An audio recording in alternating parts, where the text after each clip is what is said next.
Duraan dursee Waaqayyo gooftaa keenyaaf abbaa keenyaa, Waaqa abboota keenyaa kan Abrahaam, Isaaq, Yaaqoob, kan abboota amantii kan raajotaa, kan ergamootaa, har'a immoo karaa gooftaa keenya Yesuus Kiristoos karaa du'aaf du'aa ka'uusaa Waaqa keenyaaf abbaa keenya inni ta'e Waaqayyo Waaqni bara bara kan galateeffame haa ta'u jechuun barbaada. Itti aansee immoo nagaan gooftaa keenya Yesuus Kiristoos sinaa ga'uu jedha. Dhaloonni sagalee kana dhageessan hundumti keessan nagaan Waaqayyo jiraata isiniif haa ta'u. Kanaan dura barumsa kennaa tolaa garuu kan gitan qabne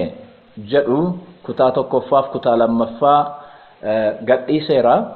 Isa kana akka argeeffattan akka simbira ga'eenan amanaa, yoo simbira hin geenye ta'e immoo Waaqayyo inni amanamaan sagalee isaa dhaloota biraan ga'u simbiraan haa ga'u jechuun barbaada.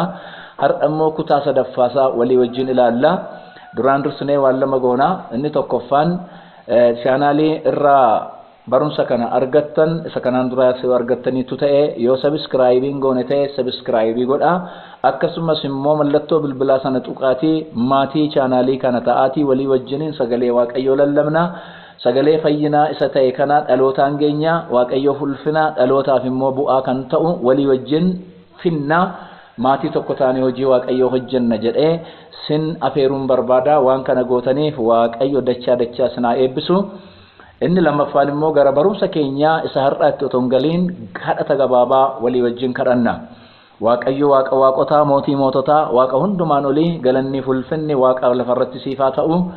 Nu gargaaree har'aan kan nu ga'e anaanis warra sagalee kana dhagahanis sidha. Maqaa Yesuusiin gargaarsa keef, gochaa keef, gaarummaa keef,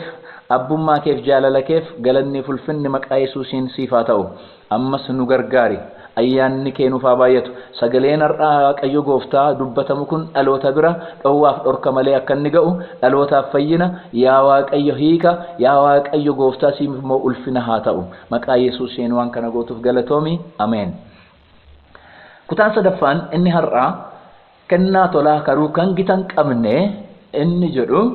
Inni sadaffaan Waaqayyo biraa laatame, Waaqayyo biraa inni kenname kennaa uffataati. Waliigala kennaa tolaa kan qabu Waaqayyodha. Kennaa tolaa qofaatu hin ta'in kennaa gatiidhaan hin tilmaamamne,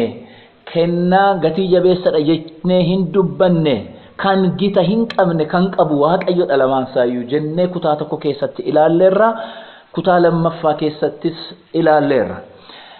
Kennaan inni har'a dubbachuuf jennu kuni Waaqayyo kufaatii ilma namaa duraaf kufaatii ilma namaa booddee kennaa kennedha qaba. Kufaatii ilma namaa booddee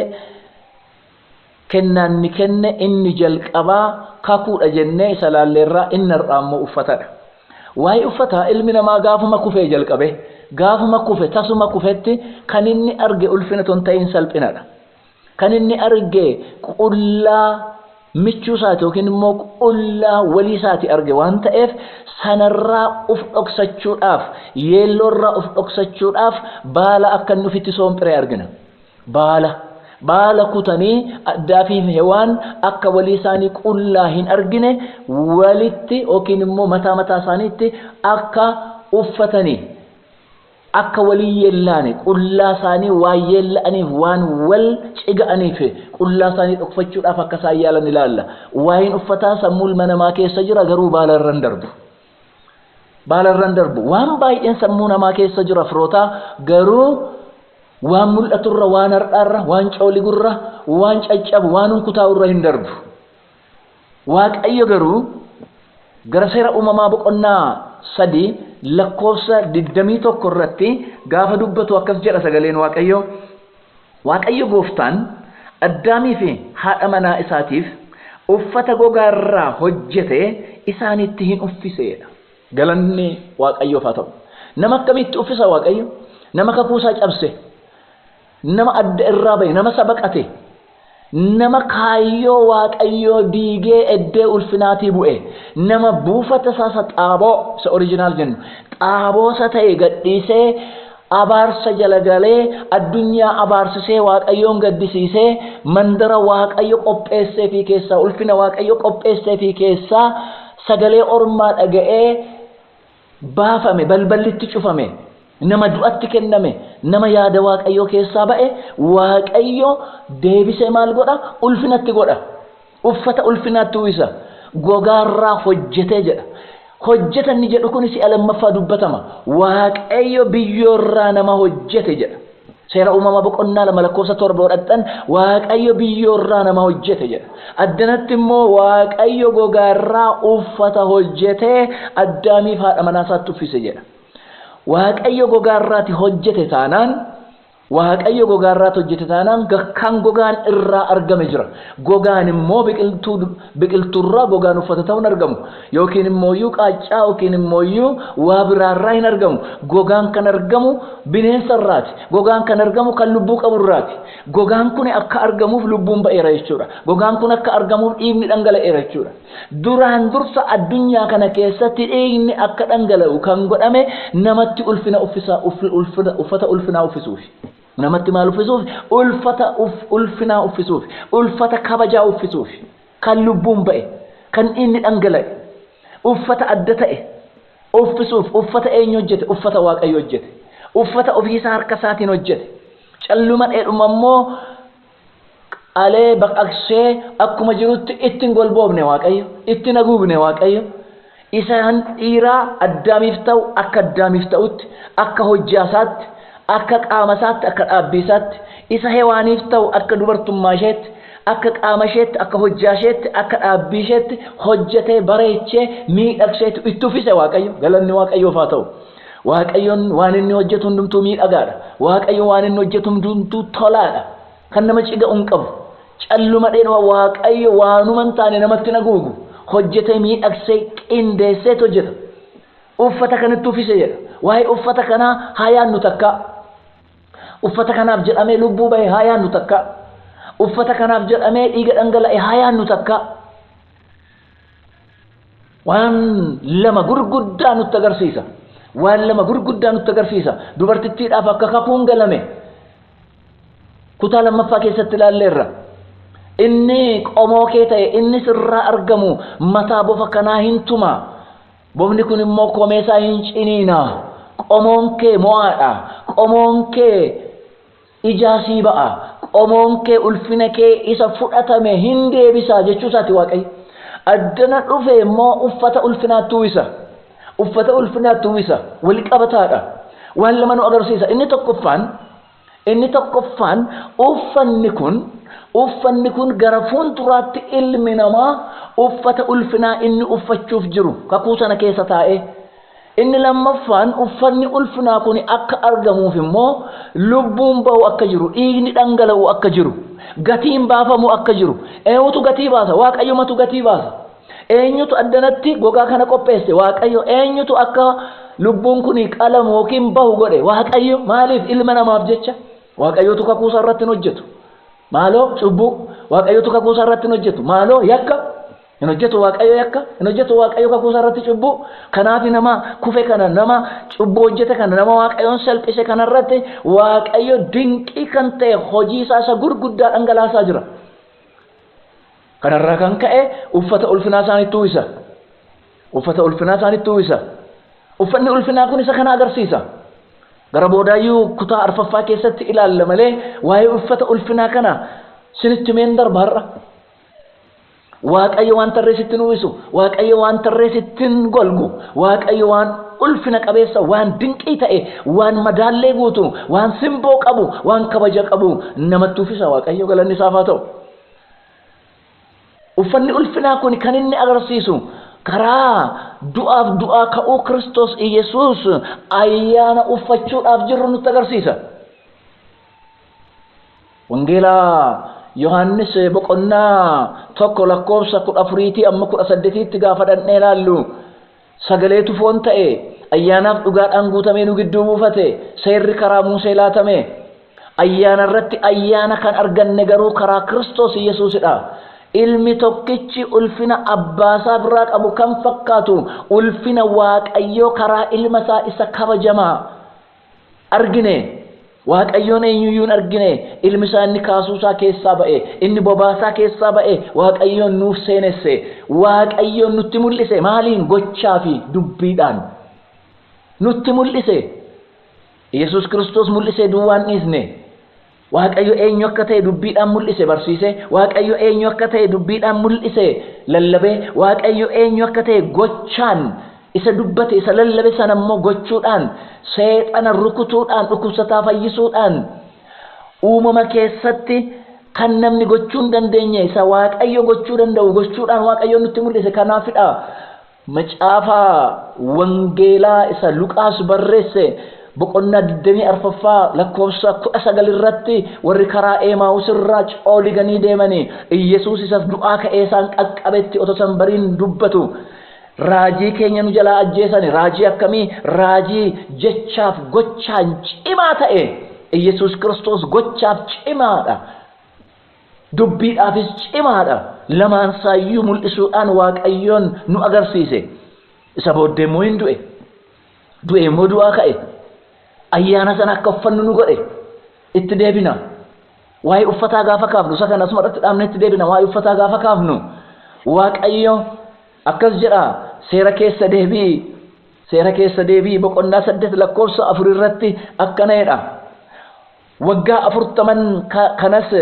uffanni keessan isin irratti hin dhumne, miilli keessan hin dhiitofne. Itti aansee seeruma keessa deebii boqonnaa 29 lakkoofsa 5 irratti Museen jedha sagaleen Waaqayyo itti fufees Waaqayyo yeroo ani waggaa 40 lafa onaa keessa isin gaggeessaa ture uffanni keessan isin irratti hin dhumne, kopheen miila keessanii irratti hin ciccinne, kopheen miila keessan irratti hin ciccinne jedhee ergaa Waaqayyo saba sanatti hima. Seera keessa deebii maaliif keessa deebii jedhame? Dhaloonni biyya Misrii ba'e lafa onaatti karaa Waaqayyo irra deemuu didee Waaqayyoon deddeebisee gaddisiisuu sarraan kan ka'e Waaqayyo seera lakkoofsaa boqonnaa 14 irratti kakate dhaloonni sun achumatti dhume. Dhaloonni lafa onaatti dhalatanii fi dhaloonni Iyyaasuuf Kaaleb warra Waaqayyoof abboomamanii du'a oolanii wajjiniin biyya isaaniitti galuudhaaf deemsarra jira. Gara waggaa 40 dhumasaa fiixee irra jira, lafa onaa deemee fixuuf jira. Museedhaan akkas jedha Waaqayyo, keessa deebii dhaloota haaraa kanatti sagalee koo himi, keessa deebii seera koo himi jedheetti moo Waaqayyo sagalee sana keessaatti fudhanne. Akkas jedhe Waaqayyo, waggaa 40 guutuu deemtaniittu garuu wayyaan keessan hin geeddaramne. Maaliif? Hin dhumne waan ta'eef. Kopheen keessan hin geeddaramne. Maaliif? Hin dhumne waan ta'eef. Miilli keessan hin dhubbine, miilli keessan hin dhiitofne, miilli keessan hin madoofne. Lafa onaa kana baran sin gaggeessu wayyaa haaraa uffattan, kophee haaraa uffattan. Konkolaataan hin jiru, dooniin hin jiru. Yoo baay'ate konkolaataa fardeeniin harkifamutu jira. Inni sun immoo mi'a isaaniitti baata. Miila isaaniitiin deemu waggaa 40 kana ijoolleen miilaan deemu, dargaggoonni dargaggeettiin miilaan deemu, gurguddoonni miilaan deemu, jaartoliin miilaan deemu, garuu miilli isaanii hin dhubbu, hin dadhabani. Maaliif jennaan Waaqayyotu isaan gaggeessa, uffanni isaanii hin dhumu. Maaliif jennaan Waaqayyotu uffata isaanii sana akkan dhumne godhe. Inni kun maal agarsiisa? Gara fuulduraatti uffata nurraan dhumne, uffata nurratti moofofne, uffata nurratti maal hin taane, uffata nurratti bututtuu hin taane, uffata nurratti maal hin taane, ololeen hin nyaanne, biliin hin nyaanne, uffata ayyaanaa nutti agarsiisa kunis. Kanaaf Waaqayyo uffanni kun maayinni? Uffanni kun kan inni argamu gatiin bayeeti, gatiin lubbuu. Uffanni kun kan inni argamu gatiin bayeeti. Gatiin maalii? Gatiin dhiigaa. Tiisoo boqonnaa 2 lakkoofsa 11 irratti gaafa dhandhee ilaallu inni nama hundumaa fayyisu ayyaanni Waaqayyoo mul'ateera jedha. Ayyaanni Waaqayyoo uffata duwwaa miti, ayyaana fayyinaati. Waaqayyo kufaatii ilma namaa sanatti aansee abdiin kutanne Waaqa abdii kutatu miti. Nama kana iddoo ulfinaatti deebisuuf, nama kana iddoo kabajaatti deebisuuf, seexana qaanessuuf, diina qaanessuuf jecha kakuu yommuu inni galu, uffata ulfinaa yommuu inni isaaf kennu, yommuu inni itti uffisu argina. Kuni gatiidhaan hin bitamu, kuni meetiidhaaf warqeedhaan hin tilmaamamu. Kennaan ayyaanaa har'a Waaqayyo karaa du'aa ka'uu Kiristoos Iyesuus nutti kennames birriidhaan, warqeedhaan, meetiidhaan, doolaariidhaan hin tilmaamamu. Garuu maal gochaa jirra ayyaana kana? Ayyaana fayyinaa kana, ayyaana ulfinaa kana, ayyaana kabajaa kana, isa dhiiga Yesuusin argame, isa lubbuu Yesuusin argame, waaqayyo kana gochuudhaaf ilma isaa laate ilmi immoo kana gochuudhaaf lubbuu isaa laate kutaa arfaffaa keessatti ilaallasiniin jedheera bal'isne gatii jabeessa kana uffata gatii jabeessa kana eenyutu na ilaala naan nama lallabu kana nama barsiisu kana eenyuun na ilaala eenyu iddoo naa laata nama iddoo qabu miti yan ayyaana isaatu iddoo qabeessa na godhe ayyaana isaatu simboo natti godhe warri na fakkaattan waldaa kiristaanaa keessatti waamamtanii hojjettoonni wangeelaa barsiisonni wangeelaa luboonni gurguddoonni abboonni amantii waldaa kiristaanaa keessa jirtan seenaa keessan duuba deebi'aa ilaalaa eenyutu qubaan sin galagasha eenyutu akka namaatti sin ilaala Kiristoos Iyesuus ayyaana isaatiin nama ga'aa nu godhe ayyaana isaatiin beekaa nu godhe ayyaana isaatiin nu cululukse ayyaana isaatiin kabaja nu laate ayyaana isaatiin eebba nurratti dhangalaase dhalootaaf qoricha akka taanu nu kaase waaqayyo garuu qoricha ta'aa jirraayi kenna ayyaana kana uffata ayyaana kana akkamittidha dhimmatti ba'aa jirra akkamitti mul'isaa jirra jireenyaaf jechaan gochaaf dubbiidhaan akkamitti mul'isaa jirra Yesuus Kiristoos gaafa addunyaa kana keessa dhufe hojiin ati itti na ergite hundumaa raawwadhee lafarratti si kabajee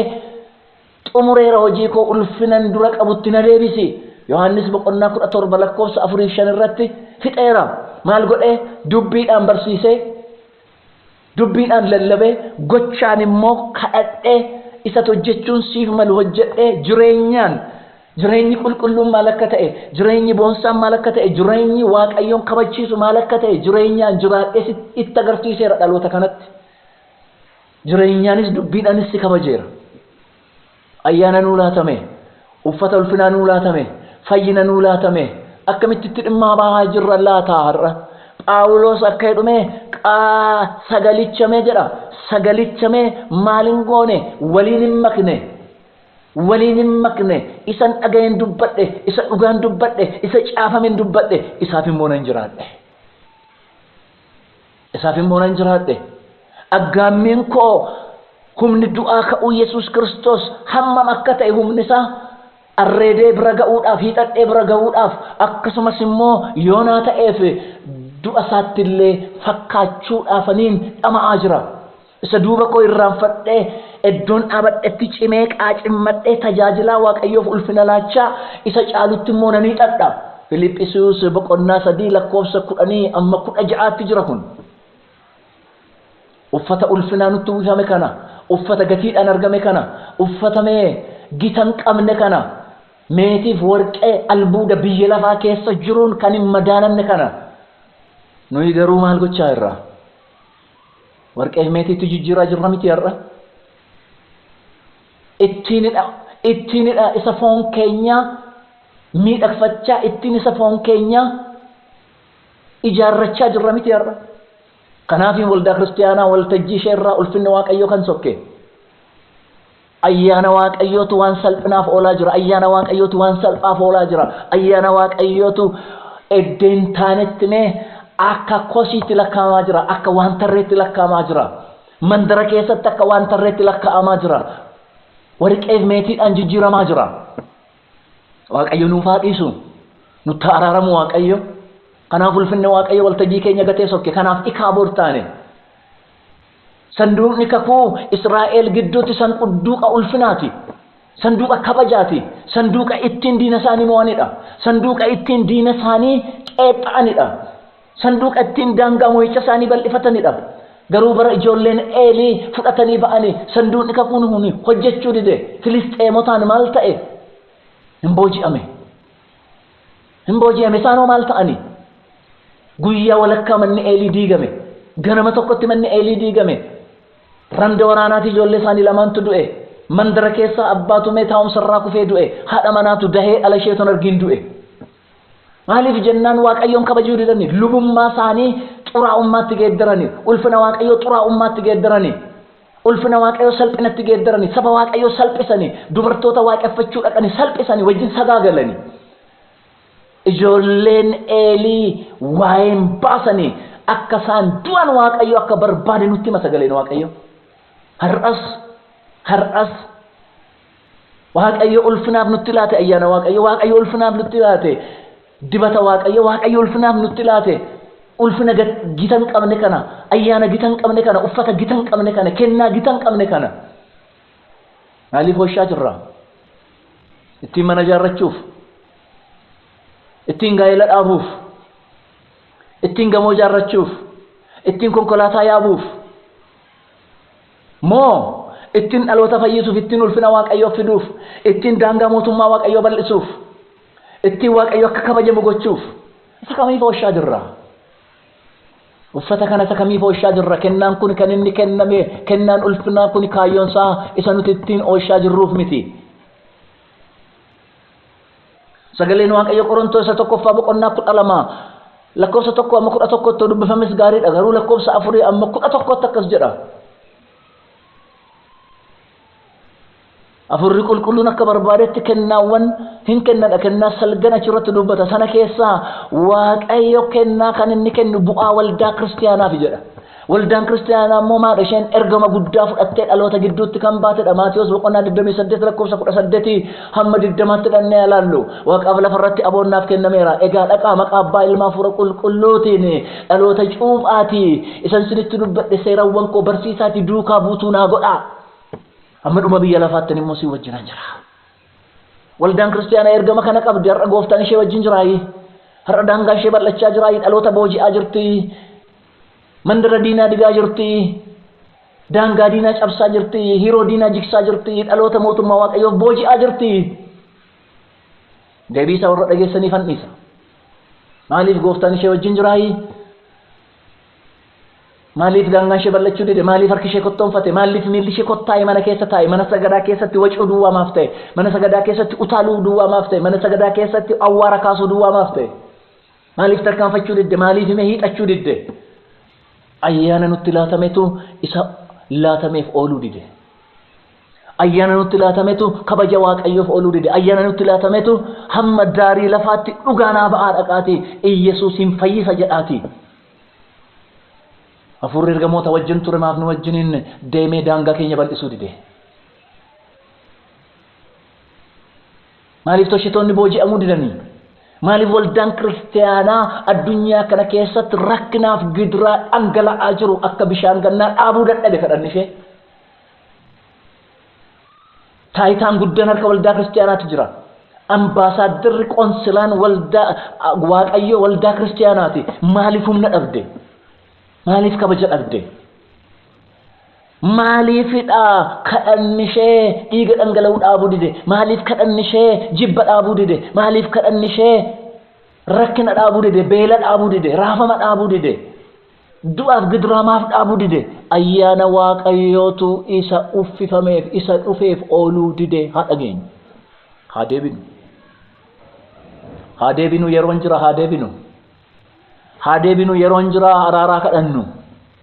haa deebinu yeroon jira balleessina irra haa deebinu ayyaanni waaqayyoo warqeef meetii wajjin waliin madaalu ayyaanni waaqayyoo gamoo wajjin waliin madaalu ayyaanni waaqayyoo merkurii isa gatii jabeessa jedhame albuuda almaaza gatii jabeessa jedhame wajjin waliin madaalu ayyaanni waaqayyoo addunyaa kana keessatti dhiigalaan jennee isa dhiiga namoota akka ooshu dhiigalaan nunu waliin madaalu amma dhiigni gatiitiin hin bitamu inni madaalu ayyaana waaqayyoo dhiiga Yesuusitti dhangala'eera dhiiga namaa miti dhiiga nama cubbuu qabu miti dhiiga nama cubbuu hin qabne dhiiga nama kabajamaa unuuf jedhee isa nama ta'e dhiiga isaatutti dhangala'eera nuttaa dhagahamu waan ooshinuuf nuttaa dhagahamu waaqayyo waan cal jedhee hin fakkaatin waaqayyo yeroo nuu laateera garuu wallaalee miti waaqayyo yeroo nuu laateera garuu nu sodaatee miti waaqayyo yeroo nuu laateera garuu dhagahuu dadhabee arguu dadhabee miti waaqayyo yeroo alaaraa yeroo deebi'uu yeroo of ilaaluu yeroo uf sakatta'uu yeroo uf madaaluu tajaajila ofii madaaluu deemsaaf jireenya ofii madaaluu nuu laateera haa deebinu yoo kana goone uffanni sun ulfinaati rakkoo har'a addunyaan qabdu rakkoo biyyi keenya qabdu rakkoo waldaan kiristaanaa qabdu rakkoo dhaloonni qabu takkaatti kaasuu dandeenya ulfina waaqayyoof yoo bitamne waa'een uffatichaa kana fakkaata waaqayyo nu gargaaru ayyaanni isaa nuuf haa baay'atu waa'ee uffata kanaa waa'ee kennaa kanaa kutaa 4 keessatti sirriitti ilaalla amma sanaatti garuu ayyaana waaqayyo naa laatame warri raajummaa keessa jirtani warri mul'ata keessa jirtani warri kennaa ayyaana adda addaatiin tajaajiltani gurguddoonni beektonni warri kabajamtani waaqayyo sin kabaje anis sin kabajaan dubbadha ufaa ilaallu ayyaana waaqayyo nuu laatame maaliif akka ooshaa jirru haa ilaallu ergaadha ufaa ilaallu yeroo qabna yeroo nuu laatameera yeroo deebii nuu laatameera yeroo badii miti araarri waaqayyo eekkamsa isaarra baay'ee ariifataadha jireenya keessa jira waan ta'eef deebii keessa jira waan ta'eef ulfina keessa jira waan ta'eef waaqayyo deebi'aa jedha